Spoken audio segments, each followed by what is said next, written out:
Welcome back to KOD Let's Talk English. I'm Lisa, and I'm so happy you're here with us today. Wherever you are, at home, on your commute, or maybe even relaxing with a cup of tea, we're thrilled you tuned in. And I'm Tom. Hi, Lisa. Hi, everyone.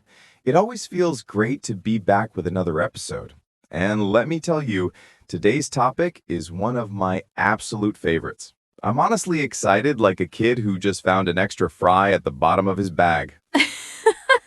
That is a very specific kind of happiness, Tom. Hey, it's the simple things in life. True. Anyway, today we're diving into a powerful, super popular, and surprisingly fun English learning technique called shadowing. Shadowing, the magical method that helps you sound more natural, speak more smoothly, and listen more accurately. Honestly, if I had discovered shadowing earlier, my own language learning journey would have been a lot easier. Same here.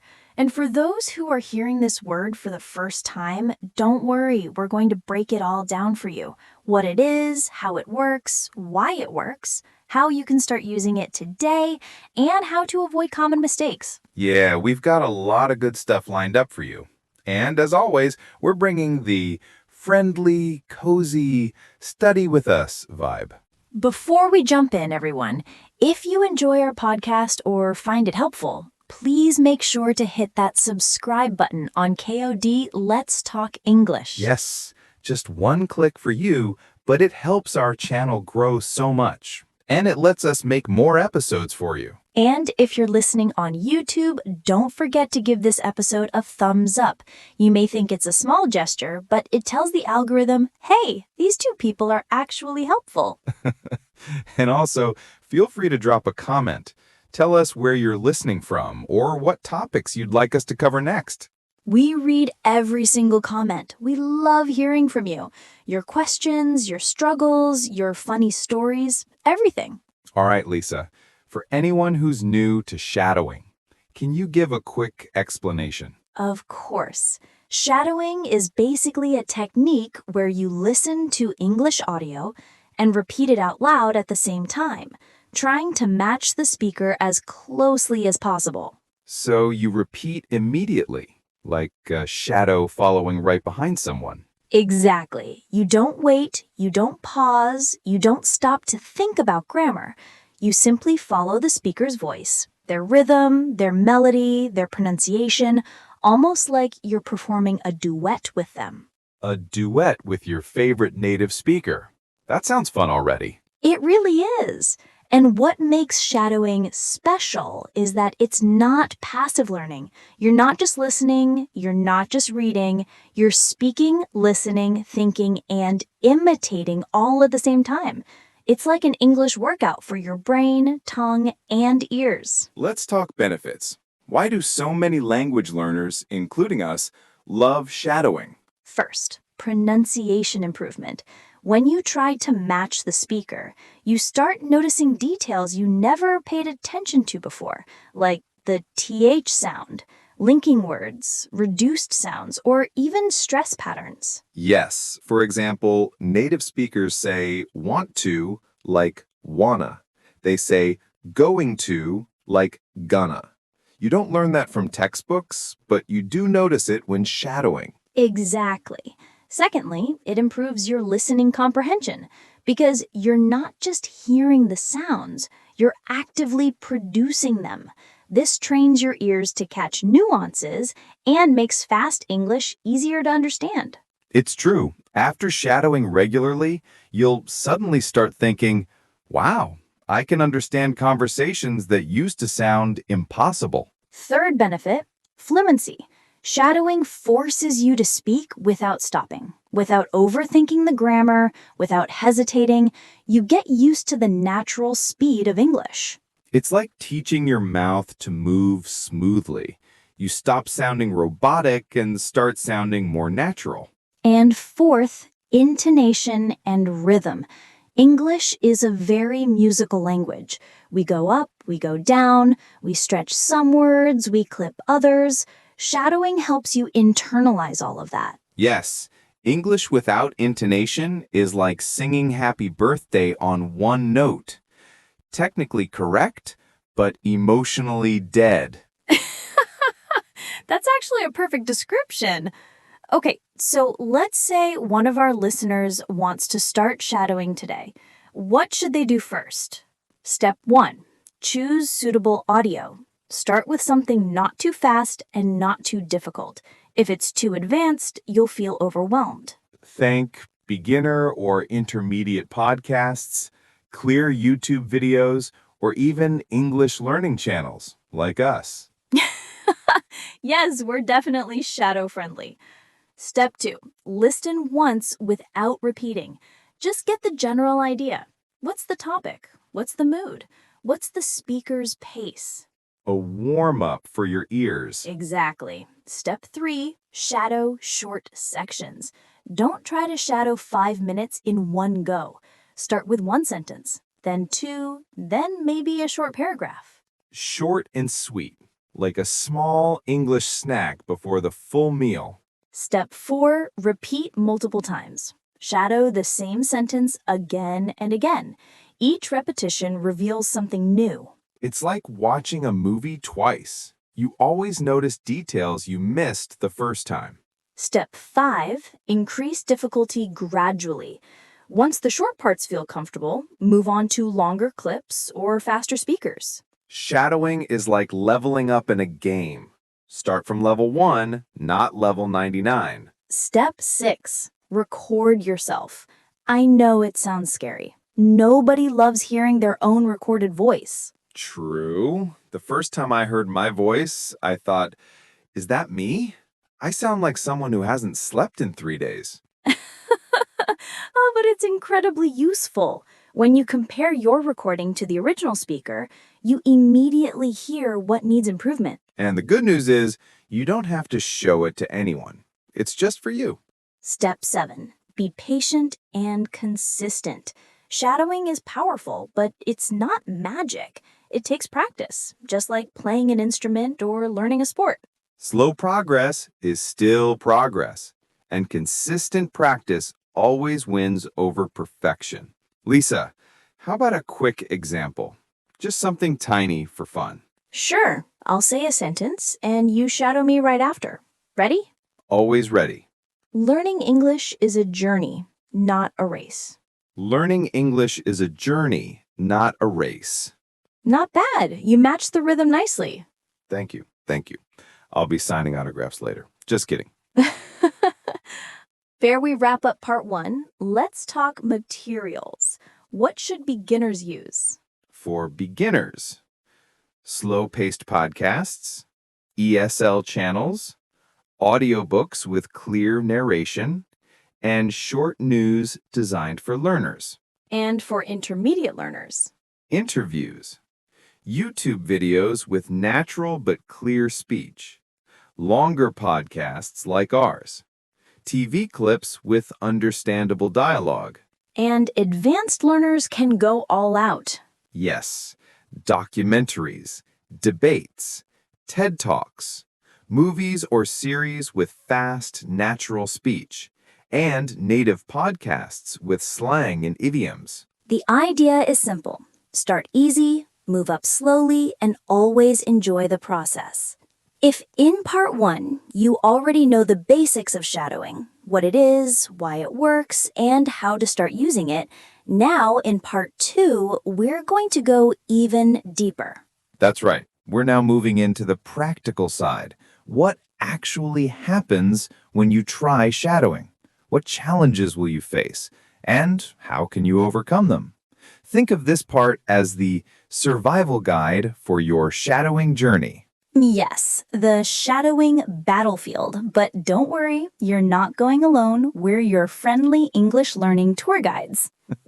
Okay, so let's start with one of the most common things learners experience. When beginners try shadowing for the first time, almost everyone says the same thing. It's too fast. I can't keep up. Yes, and that's totally normal.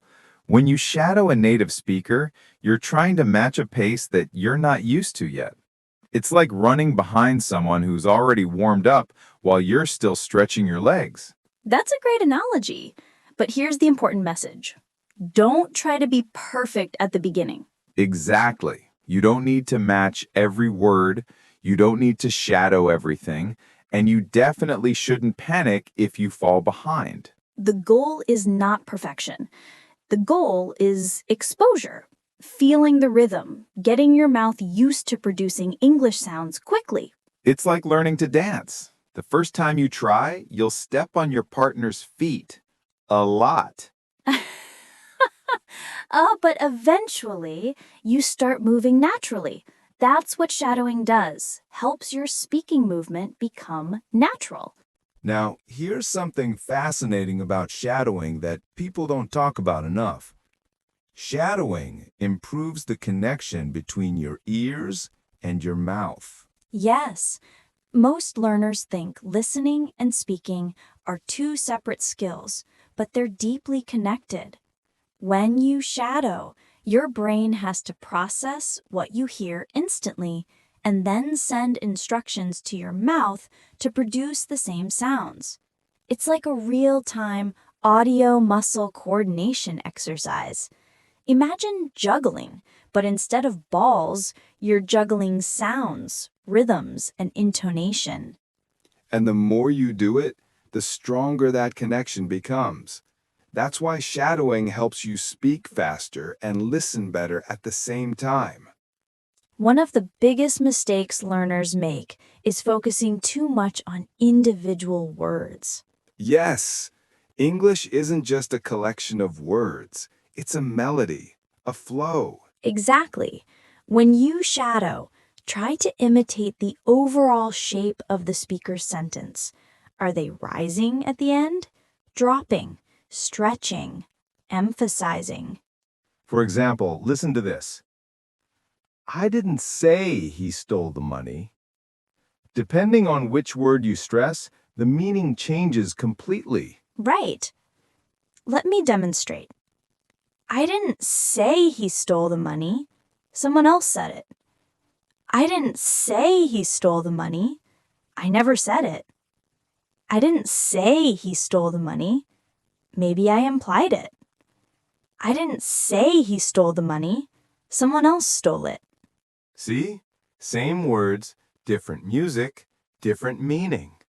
Shadowing helps you absorb that music naturally. You don't need to study it academically. You just imitate it, and your brain learns automatically.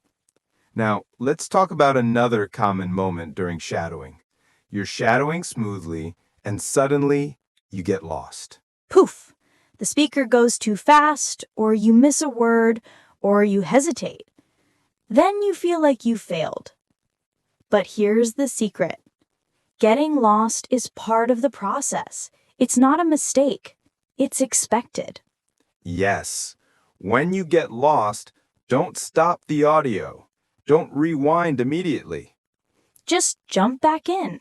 Rejoin the speaker at the next sentence, phrase, or even the next few words you understand. Think of it like jumping onto a moving train. Even if you fall off, the train keeps moving. You just hop back on. And remember, the embarrassment you feel, only you can hear it. So there's nothing to be embarrassed about.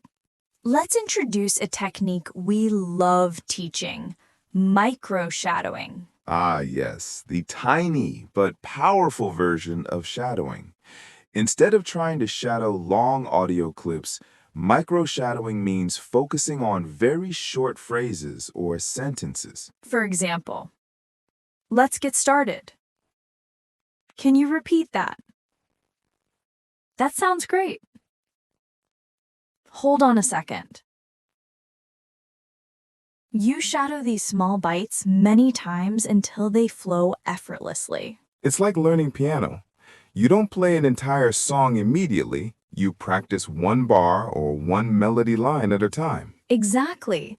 Micro-shadowing builds confidence and reduces frustration. Let's talk about transcripts. Should you use them? The answer is both yes and no. There are benefits to each approach.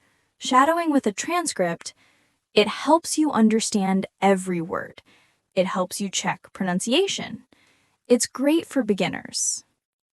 Shadowing without a transcript, it trains your ears. It helps you deal with unknown words, and it builds real conversational listening skills. A good idea is to start with the transcript, get familiar with the content, then shadow again without reading. Yes, it's like learning to ride a bike. First, you use training wheels, then you remove them.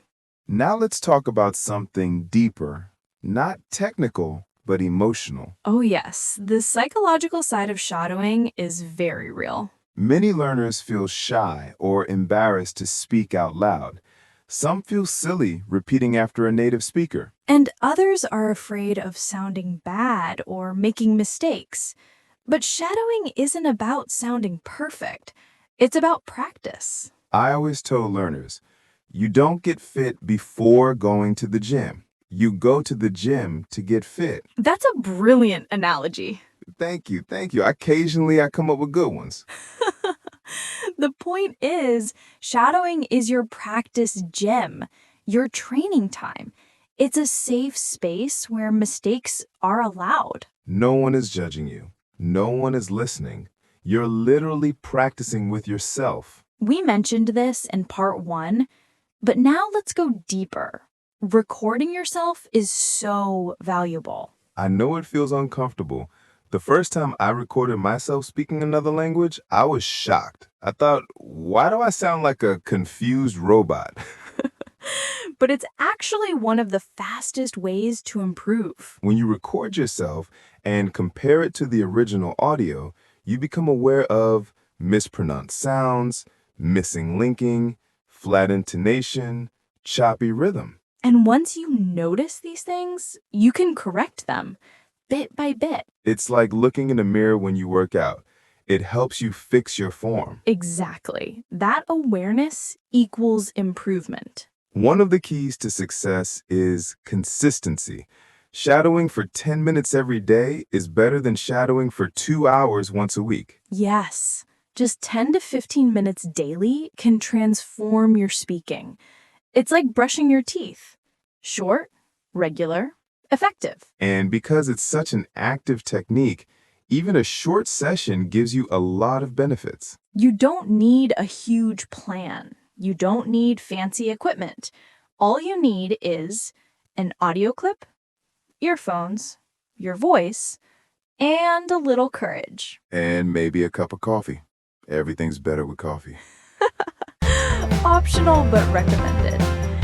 And that wraps up part 2 of our shadowing technique deep dive. In part 3, we'll explore common mistakes in more detail, how to fix them, advanced shadowing methods, and how to make your practice more enjoyable. Oh yes, part 3 is where we get into the pro tips. If you want to level up your shadowing, don't miss it. Thank you so much for joining us today on KOD Let's Talk English. We hope you enjoyed the episode and learned something valuable. Bye-bye. See you soon.